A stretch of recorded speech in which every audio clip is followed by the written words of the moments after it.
Happy New Year and welcome back to the Music for a Book podcast from The Vault. We are your hosts. I'm Britt. And I'm Hannah. And we are bringing you our very first Dear Reader episode. Yes, and in case you missed it, this is the start of our 5 new episode productions. They're more relaxed episodes. They'll be randomly in between our book reviews. And we get to yap about books, chat with authors, and talk about books to movie adaptations and more. These episodes, like I said, are not structured in any certain way, aren't on a set rotating schedule, but give us the flexibility to keep up with announcements, releases, and more. Yes, so after cleaning up bottles with you on New Year's Day, we are excited to have you with us to kick off 2025. So the general expectations of this episode is part of our Dear Reader Vault tracks. So this structure is us going to be yapping away about certain bookish topics. Yes, and so today in this episode from the Vault, we are going to be talking about our favorite reads from 2024 and some of our most anticipated releases from the first half of this year of 2025. Exactly. We're not going to be going into the plot of these books in the Dear Reader episode structure, but if you decide to pick one of them up, don't forget to check your trigger warnings. Just a heads up, if you have something that you're concerned about, always check Storygraph or any of the other options that are available to make sure that that book is something that you want to pick up. Yes. So this episode will kind of go over... I did pick a song for this episode that encompasses it. I'll explain in a little bit, but yes. We're going to go over our 2024 reads that really gave us some of our favorite top reads probably of all time, not just the year. Yes. And some of which we did cover on the podcast. And then 2025 is here, and we are looking forward to a lot more books to be added to our favorites and hopefully not just sit on our endless TBRs. Please. So since music is a piece of our show, this episode we picked one song to encompass the theme of the episode, and we may reference it throughout. We may not, it might just sit here and just enjoy it. We might just hold space for it here, and hopefully that is still relevant then. But always remember, this is our house. We make the call. We Brittany sure still do. has our Christmas lights up there till January. And beyond. So yeah, what song this episode? Well, if you're a Swiftie, you already know. If you're not a Swiftie, we are referencing New Year's Day by Taylor Swift, the perfect encompassing song to wrap up 2024 and head right into 2025 on the right foot. Yes, we are going to dive in. There shouldn't be any spoilers, but just in case. Yeah, there shouldn't be any spoilers. I can't imagine. If we say something spoilery, we're so sorry. We're going to do our absolute best to keep things very high-level overview of all of the books that we talk about. So this segment for this Dear Reader episode is 2024, the end of an era. End of an era. So we did some great books this past year. Dude, we did so good. And I'm so excited. I keep feeling like we have to be like so formal, like our review episodes, but we get to just yap away here. So season 2 into season 3 brought us like some incredible books. So we kicked off season 2 with one of my favorite romances that I think I might have ever read. Oh, yeah. And that is The 7-Year Slip by Ashley Poston. Yeah, I feel like I recommend that book so much. And somebody's like, too. oh, I'm in a reading slump. I like to read romance. I'm like, oh my gosh, read The 7-Year Slip. Yes. And what I love too is the narrator, Brittany Presley. Oh my God. Her narration of that book was literally everything. But yeah, we had some really good ones this past year. Like September House was so creepy with the blood on the walls. First Lie Wins, One Dark Window.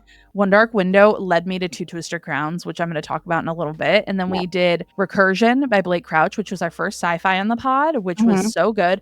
And then if you've been listening to the podcast for any length of time, especially through season 2 and 3, you know now, Abby Jimenez is one of our auto-buy authors and one of our favorite authors of all time. So season 2, episode 6, we covered Just for the Summer by Abby Jimenez.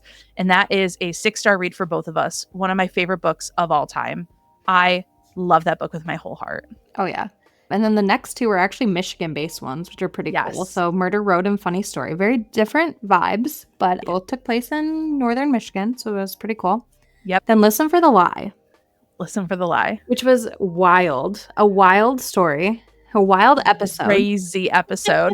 Fun fact for you guys, we actually double recorded our episodes. So if you look at any of our clips we recorded Just for the Summer, sobbed our eyes out, and then immediately jumped into Listen for the Lie because we were waiting for Murder Road and Funny Story to be released. Those were both new releases that were coming out. And so we got ahead, but we had just bawled our eyes out over Just for the Summer. And then we talk about Listen for the Lie, which is actually our second most popular episode of all time now, which I think is kind of crazy. Yeah, because that episode, I should go back and listen to it. It was fun. We should. It's what a journey that was. Yes. And then we did Inkblood Sister Scribe, which was a lot of fun. A little different fantasy. And we did one of my favorite books, The Seven Husbands of Evelyn Hugo, which, where is... Oh, yay. My beautiful book here. Britt got me for my birthday. It has like my dearest. It's beautiful. But we did this on the podcast, which I was so excited for. Yes. And then we did Comfort and Joy, which was our Christmas in July episode. Moving on. If you have not listened to that, episode, you have to go listen to it. Don't read the book. The book was terrible. However, the episode, insane, because the book was insane. Yes. And then we did Home is Where the Bodies Are. Kicked off season 3 with Middle of the Night. We did do a summer mixtape in the middle. We did do our summer mixtape, but you know what we also forgot is we ended season 1 in 2024. So we also did The Drowning Woman at the beginning of the year. Yeah, which was a really interesting thriller. Mm-hmm. That was one of my favorite song choices. Yeah, I did Glitter Bob by Incubus for that one. That was a good one. And then we're going to talk about a lot of these, I feel like, in our favorites, because season 3 had a couple top ones there. But sure did. All right. So let's talk about our top genres. Yes. I mean, we have the same, but I was interested to hear your like switch, because I feel like 2023, your top genre was not romance. And 2024, here we are. We are here. I'm going to try and balance out my genres a little bit more. It's probably not going to work, because 2024 was the year of romances for me. I had never read like a romance in like my adult reading. I read, cute ones growing up. I loved the Sarah Dessen books, all of that fun stuff, but didn't read one until we read yours truly and Book Lovers on the podcast. And this year, as of this recording, I think I have read 52 romances this year alone. And then my next top genre was fantasy sci-fi, because I did finish out my SJM journey. And then thrillers/horrors were my ones from there. Yeah, mine was romance as well. I like finished up my Emily Henry run, read 2 Abby Jimenez, 1 arc. Britt actually got me into some cowboy romance. So I did read the Rebel Blue Ranch series, and I'm obsessed. Oh, love Lila Sage. Yes. And fantasy and thriller were actually tied for my like second genre this year. Like the fantasy I read this year that both of us read, because we read, besides all of the SJM world that you went into, I feel like had a very distinct magic world, which I thought was really cool. From like A Sea of Song and Sirens, which was like naiads, mermaids, which was super cool, to One Dark Window, the cards. And then we had like Inkblood Sister Scribe, which was a cool magic system. And it was just like a cool fantasy year. Yeah. For us. And then you had thriller and horror on there as well. So our same top 3, but we're just going to talk about some books that we maybe didn't cover on the podcast and like just list off some of our faves.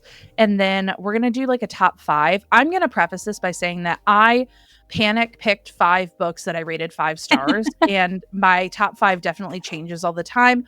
I will definitely be doing at the end of 2024. So by the time this comes out, within the next day or 2, I will probably have up like my top books of 2024, like a full list of those over on our TikTok, as long as we still have TikTok, for as long as we still have it. If not, we'll be putting everything on Instagram or YouTube or whatever. In my top genres, so romance, one of my favorite books of the entire year is Savor It by Tara DeWitt. It is criminally underrated. I love it so much. I discovered the Windy City series by Liz Tomford, specifically Play Along and Caught Up were my 2 faves. The Rebel Blue Ranch series by Lila Sage, Swift and Saddled is my favorite of the 3. Just for the Summer, obviously. A surprising 5-star for me was Lights Out by Novessa Allen, the audiobook specifically, because Jacob Morgan / Zachary Weber can do no wrong. And the fact that he made an MMC named Josh so unbelievably hot, and a golden retriever simultaneously, even though he was a masked man stalker. Sign me the fuck up. And then another one too actually is Yes, No, Maybe by Jessica Sherry. It is a book that I discovered through TikTok, and I fell in love with it. Fell in love. So good. But what were your favorite romances of the year? I mean, besides Abby, because I just can't not talk about Abby. But I actually really liked Happy Place. And I know you weren't really a fan, but that was probably like one of my top romances, I think, besides the Abby books, was Happy Place. And yes, I love the Rebel Blue Ranch. Switch and Saddled's my favorite as well. I think those are really like my favorite romances. I did read like Happy Medium, which was fun to read. I'm trying to think what else. Oh, I read Beach Read this year, and that was like good. But that's also Emily Henry movie. Yep, you did. Oh, you did How to End a Love Story by Yulin Kwong, that one. Mm-hmm. You had feelings. Yeah. My review's on Starlit if anybody wants to see. But yes. But yeah, no, it was a pretty good year for romance. Yeah, and then we had fantasy and sci-fi. For me, this is a huge category because, like I said, I finished my SJM universe. I'm not going to go in all of my rankings. I feel like it's unfair for me to pair my SJM books in that world because it's just like they're in their own little category. So my top 3 of all 3 series are Queen of Shadows from Throne of Glass, which is my favorite series, House of Earth and Blood from Crescent City, and A Court of Silver Flames from ACOTAR. Those 3 books land in my top 5 SJM books out of all of the entire world. So enjoy those. But specifically also 2 Twisted Crowns. In the background here, you can see my beautiful special editions of One Dark Window, 2 Twisted Crowns. It's perfection. It made me like One Dark Window more because we originally on the pod rated One Dark Window. Both of us gave it a 4. After I finished 2 Twisted Crowns, I bumped my initial rating of One Dark Window to a 4.5 because of how seamlessly and beautifully the world tied together. This series is a must read in my opinion. I did Project Hail Mary. If you read Project Hail Mary, do the audiobook. It was phenomenal. So good. And also, I would be remiss to not mention my lifeblood from the back half of the year. This book sent me into one of the biggest book hangover / reading slumps of my entire life, and that was Phantasma. It took me forever to find something that gave me the same high that Phantasma gave me. Yeah, you had a good fantasy run this year. I did. Yeah. Fantasy romance. Fantasy for me, I mean, A Sea of Song and Sirens is such like a out of my wheelhouse book that I would never pick up, and now I'm like fully invested and I need that 3rd book immediately. Yes. So hurry it up. But also this year I did finish off my Throne of Glass finally. I did read Assassin's Blade. But I also started off this year reading the 2nd book in Her Royal Majesty or Her Majesty's Royal Coven, which I really like that series. The 1st book, oh my gosh, ends on like, I don't even want to talk about it. I was so pissed. Oh my God. 1st book. And so the 2nd book took a while to come out. Read that. I need to read the novella. It's sitting on my shelf here. But that one was really good fantasy. Yeah. Anything with witches, I'm totally sold 100%. Totally. Oh, you know what else I read? I have to finish the series, but I started the Kindred's Curse saga. So I did Spark of the Everflame and Glow of the Everflame. So I have Heat waiting for me. I already had a credit that I purchased it with, but I've been like waiting to dive back into it. Like it's like a 30-hour audiobook. I do listen at like 1.752 times speed, so it does go faster, but like I just need to be okay for it because the end of Glow like emotionally eviscerated me, and I'm very excited. And I also kind of want to wait until like we have an estimated release date for the 4th and final book. So I know I read Quicksilver, which was a lot of people's favorites. It was not one of mine. I gave it 3.5 stars. I will be reading book 2, and I'm interested to see what they do with the Netflix, either movie or series that they did. Oh, I also reread Fourth Wing and Iron Flame in preparation for Onyx Storm coming out this month. So soon. I can't wait. What about your thriller ones? What were your top ones that you read? So this is honestly shocking how few thrillers I read this year because that is like my bread and butter genre. I think I read more thrillers than you. I think you did. I did read a few that were sprinkled in. Yeah. I read some Frida McFadden, but like those are never going to be in my top because they're like, you know, like fun little popcorn thrillers. But We Used to Live Here, hands down. I know it was one of your favorite books, possibly of all time too. Phenomenal. I read it twice. So good. Listen for the Lie. Not necessarily for like the whole plot, but the experience of the audiobook and then discussing it, I think. And also surprising one to me was House of Glass. I still think about that book. I really enjoyed it. I did that one on audio. It's not like it. I pushed you to read it. I was like, you need to read it and tell me if it's worth it. And I still haven't read it yet. But. Yeah, I think you would. I really do think you would like it. It's not a revolutionary thriller. Yeah. I think it's really hard to do thrillers that are like so shocking without being like fully unbelievable. But I did really enjoy those. I also read like Incidents Around the House. I did. What else did we do? We had the Riley Sager book. I did like House Across the Lake, which was not my favorite Sager. not by a long shot. Neither was Middle of the Night, though. Neither was Middle of the Night. No, my favorite Sager, hands down, still the only one left. I don't know if he's going to top it for me, but then Lock Every Door and Home Before Dark, I also adore by him. So there's that. My goal is to read more thriller / horror this year, because that's like, I want to get back to my roots. But man, once I discovered romance, I was like, no, I love this genre. Like it's such like an underappreciated genre. Like people just think that because women like to read it and there's smut in them and it's women like being treated well and being communicated with, that they're like somehow lesser books, which is a crack of shit, like a whole crock of shit, crock of shit there. But I love them. So yes. Yeah, my thriller horror, I feel like I had a pretty good run. Some of my like top ones though are definitely We Used to Live Here. That's I go on and on. We did go on and on. I really liked One Perfect Couple, and I need to read more of Ruth Ware's, because I know a few people like commented when I said I read that one that like she's one of their favorites. So I definitely want to read more of that. I really liked The Last Word too. I finally read that one, and that one like stressed me out. It is so claustrophobic. I read that at the end of 2023, and it was like, it's so insulated, and there's so many things that like, and everything happens so fast, and you're like, how can this possibly go on? But it's paced so well. Like, that was really good. And then I read Dearest, which not really probably the best one to read when I'm like literally postpartum, when it's about a like horror story happening to a freshly postpartum mom. But I really enjoyed it. It was great. Good. We love that. Yeah, but it was something. Yeah. But yeah, I mean, those are my top ones. And All the Sinners Bleed too was really good. We just reviewed that on the pod, but just really some new authors I feel like I've gotten into in 2024 that I'm excited to read more of theirs. Yeah, I have a lot that I want to read. Like, I don't know. It gets hard for me because we are like such mood readers to our core, and it gets really hard to force ourselves to read things that we're not in the mood for. Like, if I'm not in the mood for fantasy, I cannot dive into a fantasy world. Like it just my brain will not compute it. And if I'm in a reading slump, I need a fun romance or like a Frida type book to shock my system and get me out of it. Are we ready to talk about our top 5 for the year that we have here? Yes, let's do it. All right, we'll go. Do we want to go back and forth? We'll do 5 each, 4, 3, 2, 1. Yeah. Okay. So like I said, my list will change. So if you see any of my reviews and this list is different, just know that this was my list at the time of the recording. So in 5th place for me is Love and Other Conspiracies by Mallory Marlowe. We reviewed it on the podcast. We chatted with Mallory. I love this romance. Love it, love it, love it. It's so good. My top 5 probably will not change. And these top 2 are probably like my top 2 in my life. So once we get there, you'll see. Yeah. But you can probably guess. If you following me, you know. But my number 5 is Swift and Saddled by Lila Sage. So good. That was very close to cracking my list. Number 4 for me is Two Twisted Crowns by Rachel Gillig. My number 4 is Happy Place by Emily Henry.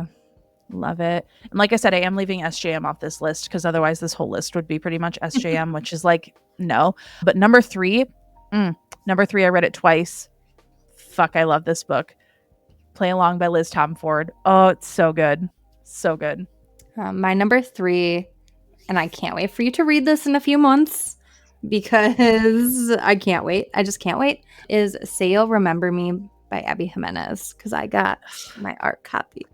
I've been entering every contest in her Facebook group to try and get one of her traveling arcs. It's just only fair because you got the arc of Just for the Summer and held that over for months before I could get my hands on that book. But I'm so excited to read it because Abby is just the best. My number 2 book of the year, I fucking love this book with my whole heart, and that is Phantasm by Kaylee Smith. And I am so excited for Enchantra. I'm excited for Enchantra. I think that'll be really good.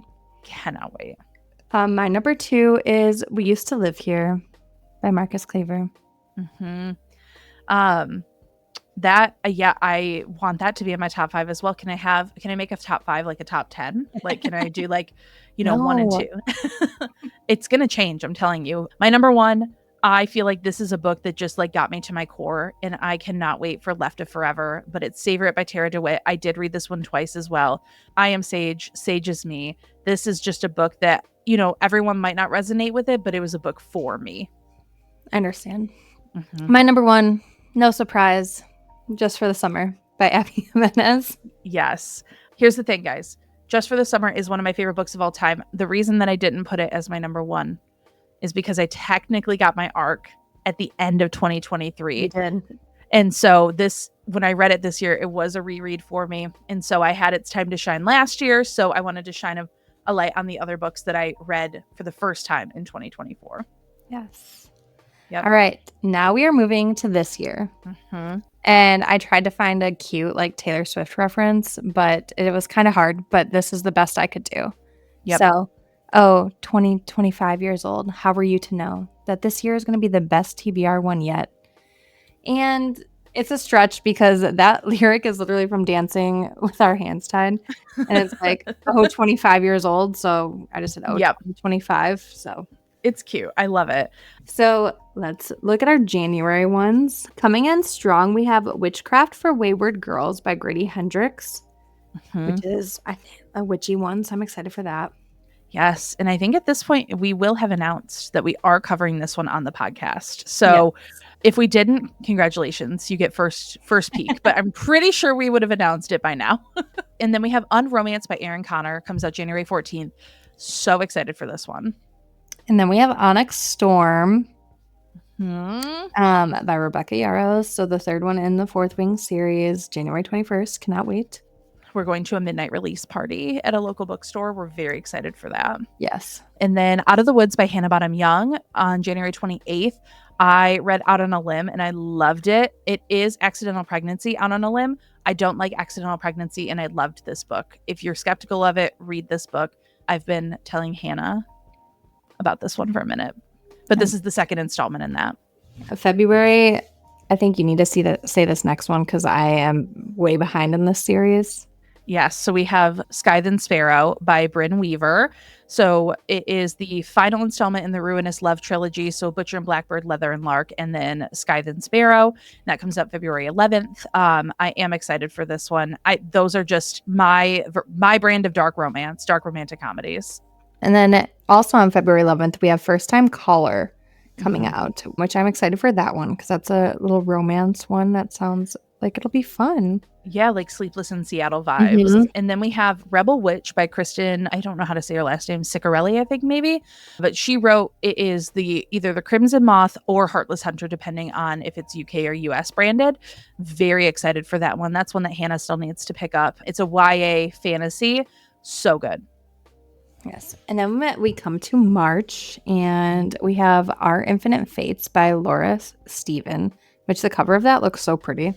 Gorgeous. And we also have Say a Little Prayer by Jenna Voris. Also on March 4th. That one looks like just a really fun, it's a book about like camp and LGBTQ themes. And I think it'd just be a fun, like diverse representation for our TBRs.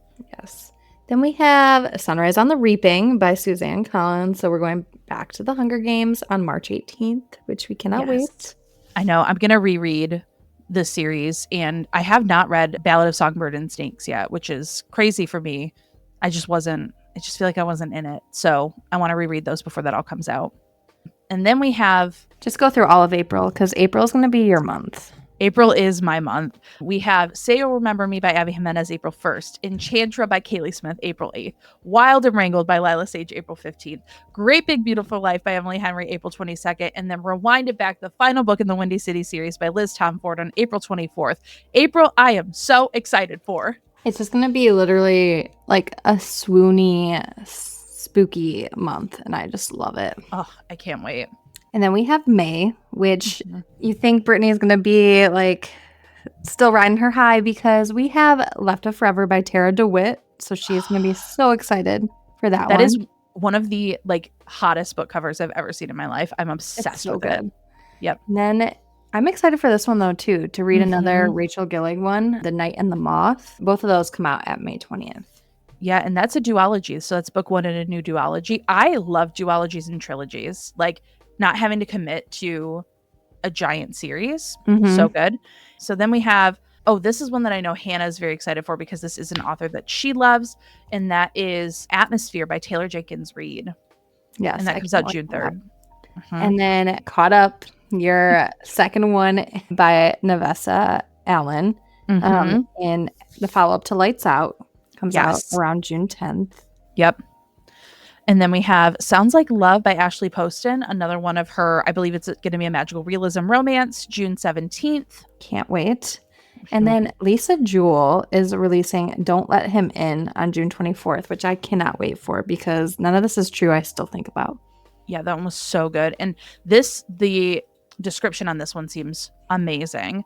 And then we also have coming out in August now is actually Love at First Sighting by Mallory Marlowe. She was on our podcast. We talked about love and other conspiracies, and we got a fun little snippet about what this is going to look like. So Alexis from Schitt's Creek and Fred from Scooby-Doo have to solve an alien type mystery, and if that doesn't entice you, I don't know what will. Yes, I cannot wait. The cover is so cute. So cute. And that's just like what we found and the first half of the year, and there's going to be so many more books that are coming out, so we'll keep you updated through like all of the 2025 releases. But yeah, we just wanted to chat a little bit about our favorites of 2024, what we're looking forward to. So thank you guys so much for tuning into our first ever, we're calling them From the Vault episodes that are more yappy, more chatty, and just more relaxed than what we usually do. Yes, and please, please, please follow us on Instagram, TikTok, Patreon, YouTube, and be sure to rate and review the podcast. You can also leave comments on Spotify episodes now. So shout out 2025. Put the comment below of this year with an emoji of how you think your year is going to go. And give us your thoughts and book recs on social. We just want to know what you're reading. We sure do. And so now, because we're on a weekly schedule, we will see you next week, Wednesday, January 8th, for our review of The Ministry of Time by Kayleen Bradley. We probably said that wrong. So sorry, but we're very excited to review that book. Yes. And remember, everyone, keep reading with kindness. Bye, everyone. Bye.